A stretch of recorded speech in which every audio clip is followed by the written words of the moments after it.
Hey, it's Andrea, and welcome to the Voice of Influence podcast.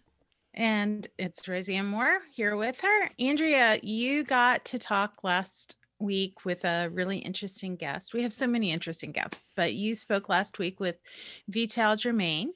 And in addition to having great insight that he shared, he has a really interesting personal history too. Would you tell a little bit about that?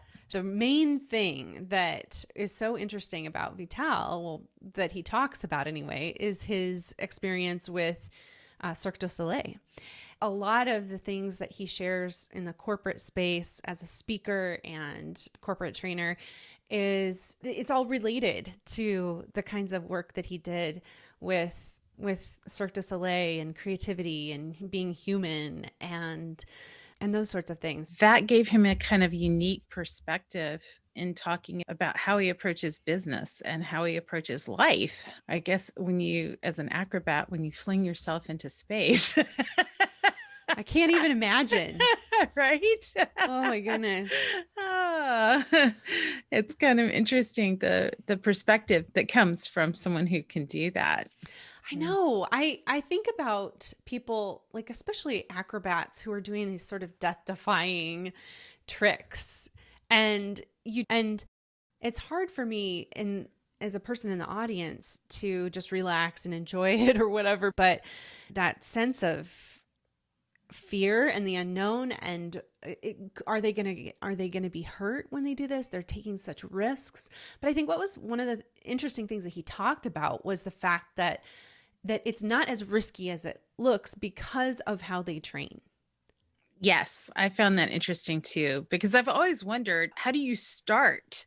Like, how do you gain the kind of skill to be able to do that without killing yourself in the process? Right. So it was interesting to hear him talk about like mitigating the things that they did to mitigate risk while they were learning certain skills. Mm-hmm. I think one of the things that he talked about, and I think it was like Carson Tate, and I've heard other guests say these sorts of things, where things that feel really risky, when, it is a big risk in the end. And I guess I've talked about this too. In the end, it feels like it looks like this huge risk, but when you're taking these small steps at the beginning to kind of get a feel for things, to learn the move or to experiment with your body and to get better at it and things, then it's not as big of a risk as you move even more into dangerous territory, or you pull the net out from under people because they've done it so much. It's more, I don't know, innate. It's less of a risk than it would be for so many of other people who would still fall into the net.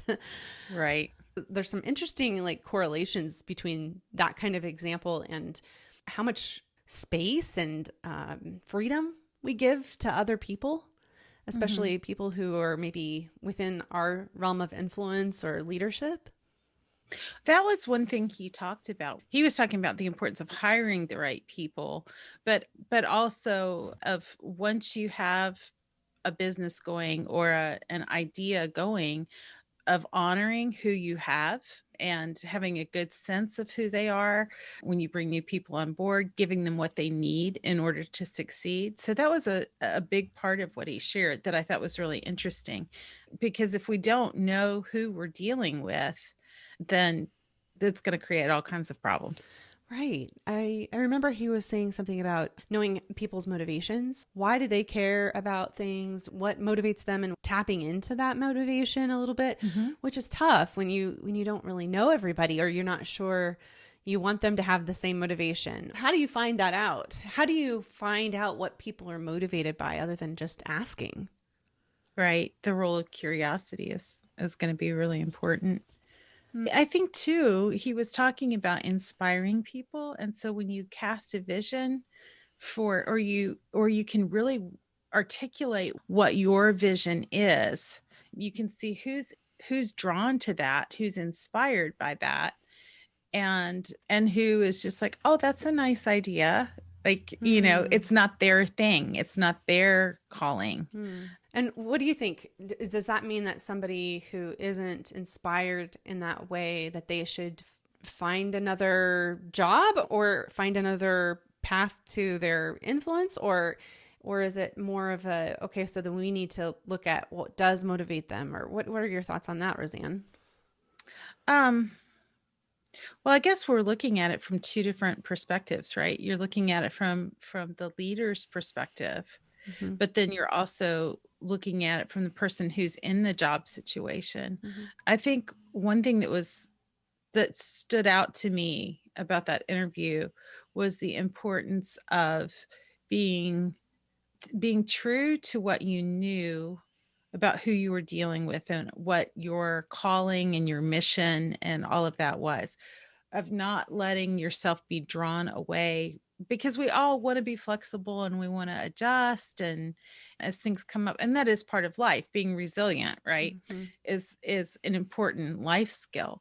But at the same time, what I was reminded again was we also have to honor what we know about ourselves and what works for us and what doesn't, Mm. and not just hunker down and endure, but look for ways. And you've talked about that lots of times before. Of you talked about it when with around the interview with Carson Tate, of figuring out how to make your job your dream job. And sometimes that's knowing what you want and being able to articulate that to somebody else, to be able to ask your boss for that. But it has to begin with you understanding what you want Mm. in that situation. When it comes to motivation, we were talking about, are we inspiring people, or what are people's motivation and things like that. It seems to me that, and this is what we kind of talk about in the deep impact method, but the biggest kind of impact that you can have and the deepest kind of impact that you can have is still in that conversation. It's in the relating to a person one to one. Yeah. And I think for me too, the other part of it is it's helpful when I get feedback that somebody says this made a difference.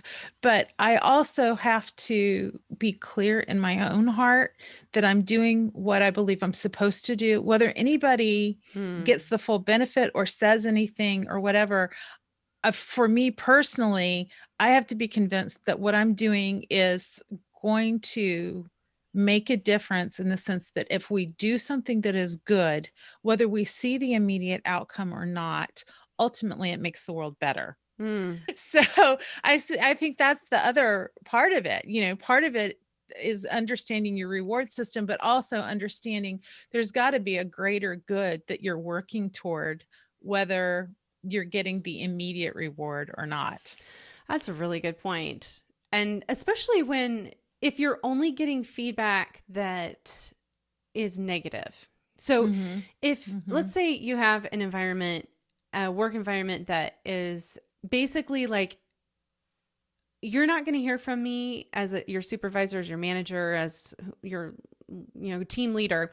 You're not going to hear from me unless you make a mistake. And then I'm going to come and talk to you. Yeah. And that sort of environment is very unsafe, and it makes it so that you feel like you're being graded all the time, and that the only time that you're going to be recognized and the only time that you're going to even hear that you matter is when you find out that you didn't do it correctly, and that's the reason why you have to make changes. That's a tough That's place to be. demoralizing. It is demoralizing. Yeah. And yet, like you said, there can also be people who just their buckets are never filled. It's never enough validation. In working with the deep impact method, I'm in the middle of that right now with a client, and I'm seeing so much how important it is to really come at this from both sides. As a person who is intending to influence somebody and is somebody who is going to be influenced by other people, that idea that I matter or that other person matters, we have to provide that space where we can share that with them, that that you matter. This what you did here was positive, and we appreciate what you did.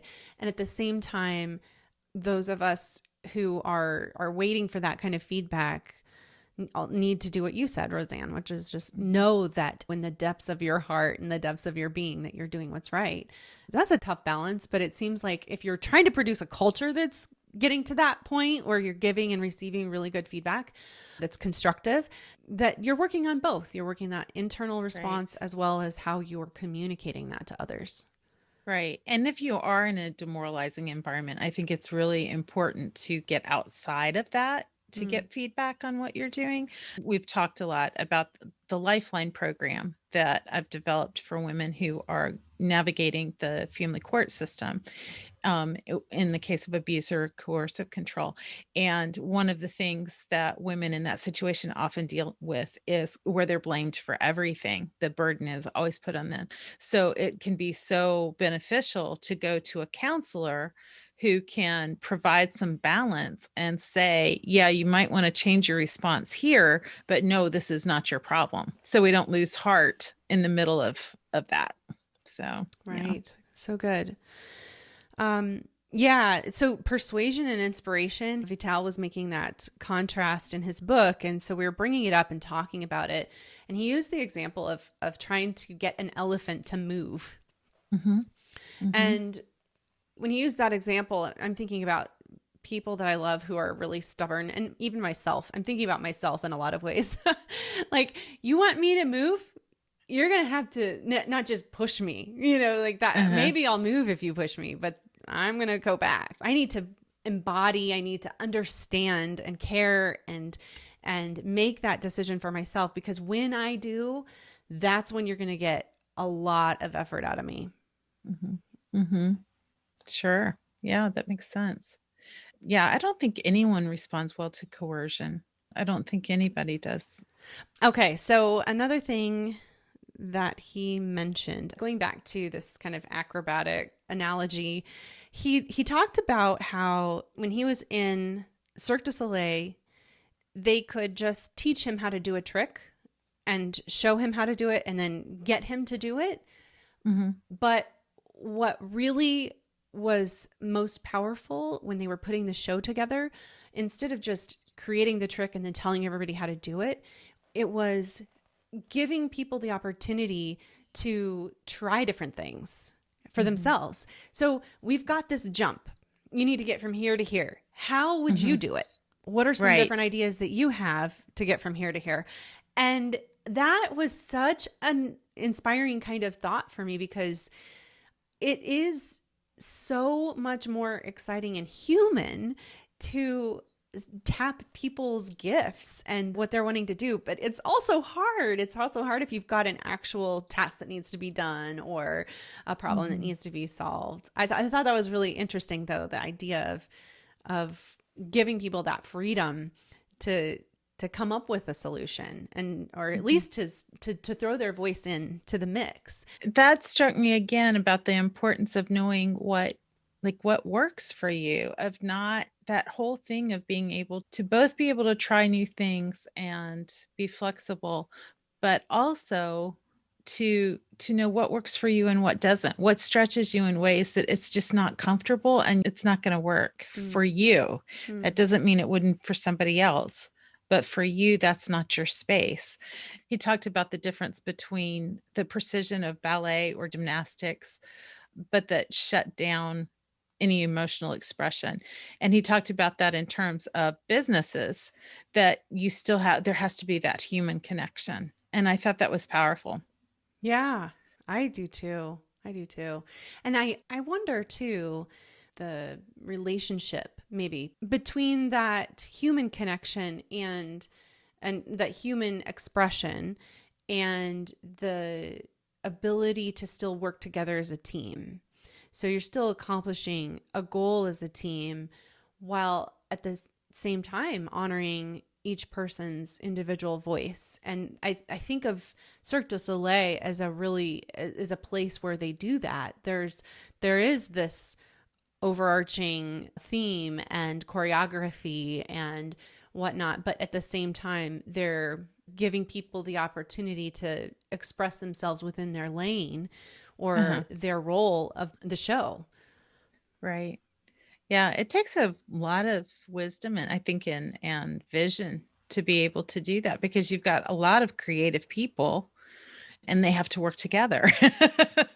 Right. So, yeah. And so there does still need to be a director. There still needs to be somebody that is casting the overall vision, and everybody has to align behind that vision, which really brings us to that point that he made towards the end, we were talking about vision, mission, and how it's so easy to get off track. One of the things that struck me about what he said was that at one point they started out with this creative vision, and then the demands of business and needing to meet expectations of investors and that kind of thing caused them to change what they were doing to add more shows.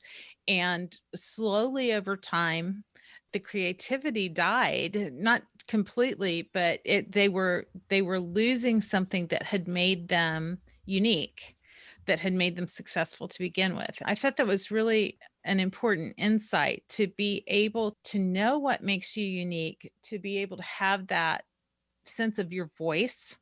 That's something we do a lot with businesses, to help them understand, like we work with businesses to help them understand what their anthem, kind of the essence of who they are, what is their mission, what is their message that they're putting out and that they want to be aligned with at all times.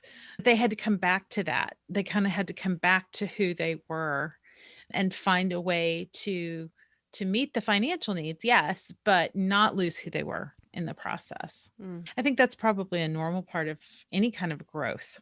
People, as they develop, there's that dance back and forth between getting a sense of who you are and what you want to pursue, and having to deal with the confines of a world in which it doesn't revolve around you. So you have to adjust to the realities of your situation, but you also don't want to lose sight of what makes you you.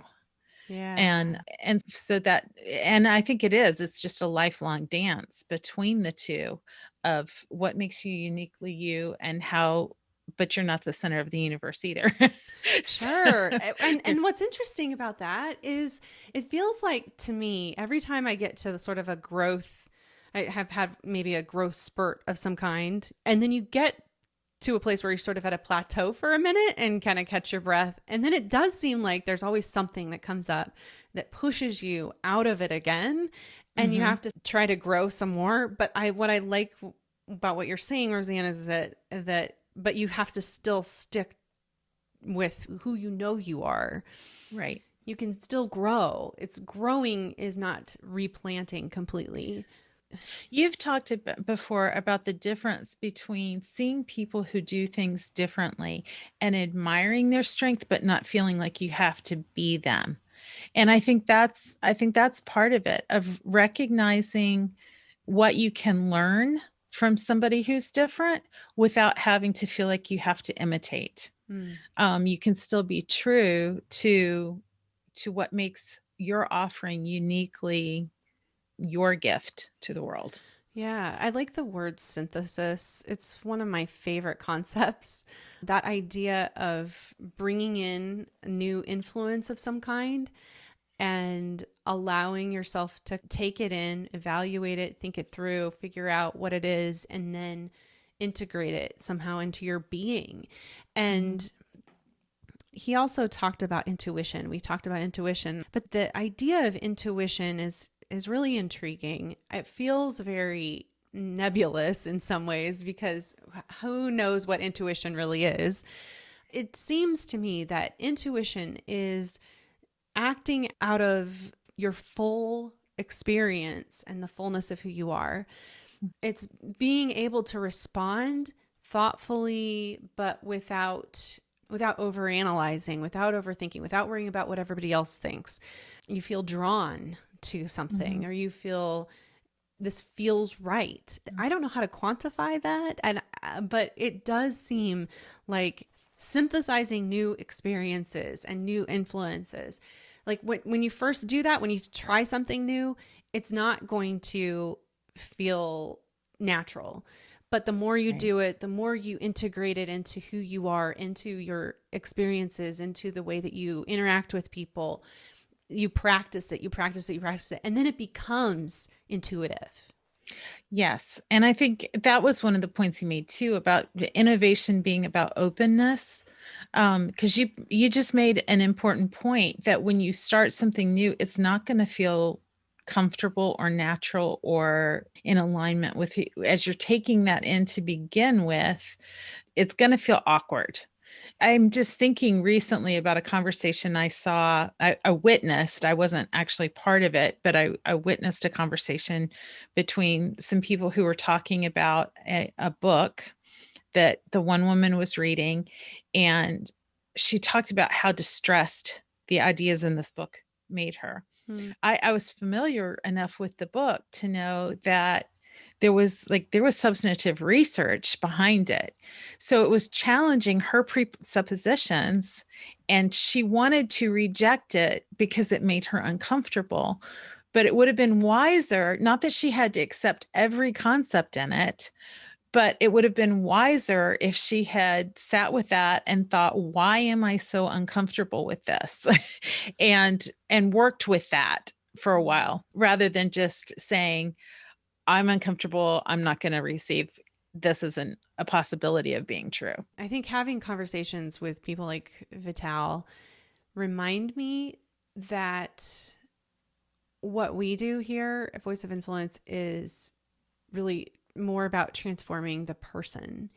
It's about helping a person to become more aware of who they are and who they want to be, aligning themselves with their values and mission and vision of the organization that they're in order to be able to more fully step into who they are and the gifts that they have to bring to the table and to make a bigger difference in the world. And that is quite a bit different than the idea of training somebody to do something. So like it's like teaching somebody to be an artist. It's instead of, you can't really teach it, you inspire it, you demonstrate it, you share ideas, you share methodologies, you give people the opportunity to experience and try. But if people don't actually put effort into it themselves, if they don't open themselves up to the possibility that they have more to offer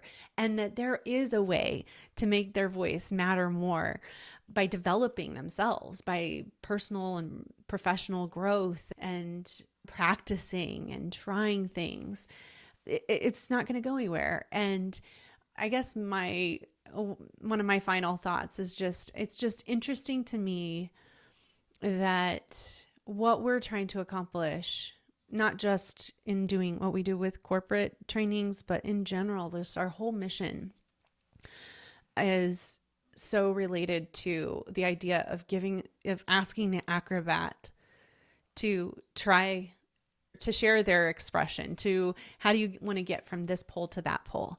Let's give you some tools, let's give you some ideas, but ultimately it's a question of you and how you're going to do it. You get to apply it to yourself in your own way.